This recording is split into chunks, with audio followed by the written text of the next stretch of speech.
Hi friends, Madrasi स्वाद में आपका स्वागत है। आज हम बनाएंगे कॉलीफ्लावर पकोड़ा।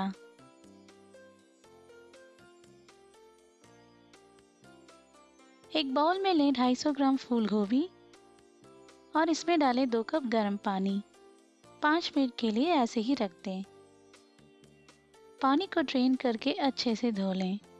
अब इन्हें पैन में ट्रांसफ़र करके इसमें डालें 1 से 2 कप पानी, हल्दी पाउडर, थोड़ा नमक और अच्छे से मिला लें। इसे 5 मिनट के लिए उबाल लें। स्टव को स्विच ऑफ करके पानी को ड्रेन कर लें।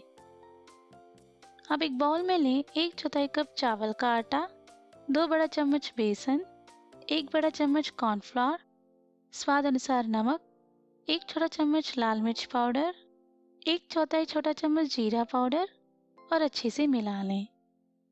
अब डालें 1 छोटा चम्मच अदरक लहसुन का पेस्ट।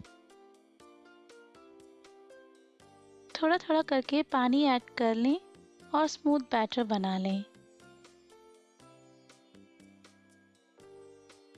इसमें डालें उबाला हुआ फूल गोभी और इस मिश्रण के साथ अच्छी तरह से कोट होने तक मिला लें। अब पैन में तेल गरम कर लें। तेल के गरम होते ही मीडियम फ्लेम में रख लें।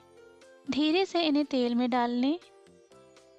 कम फ्लेम में ना तलें क्योंकि इससे पकोड़े बहुत तेल अब्सॉर्ब करेंगे। 2 मिनट के बाद धीरे से इन्हें अलग कर लें। दोनों साइड के गोल्डन ब्राउन होने तक तल लें और तेल से निकालकर पेपर टॉवल पर डाल लें। बाकी के पकोड़े के लिए यही प्रोसीजर फॉलो करें। अब तलें थोड़े कड़ी पत्ते। सर्विंग प्लेट में ट्रांसफ़र करके तले कड़ी पत्ते ऐड कर लें। कॉलीफ्लावर पकोड़ा तैयार है। चटनी या केचप के साथ गरम सर्व करें। इस बैटर की कंसिस्टेंसी इडली बैटर से थोड़ी गाढ़ी होनी चाहिए। इससे फूल गोभी मिश्रण के साथ अच्छे से कोट हो जाएंगे।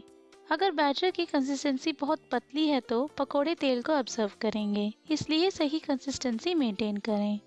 आप और फ्लेवर के लिए मिश्रण को मैरिनेट करके रख सकते हैं।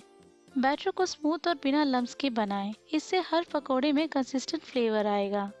पकोड़ों को बैचेस में ही तलें। फूल गोभी को उबालने के बाद 10 से 15 मिनट के लिए रख दें। इससे उसमें अगर कोई गंदगी या कीड़ा हो तो निकल जाएगा। अगर आपको रेसिपी पसंद आई है तो इस वीडियो को लाइक करें और मद्रासी स्वाद चैनल को सब्सक्राइब करना ना भूलें। धन्यवाद।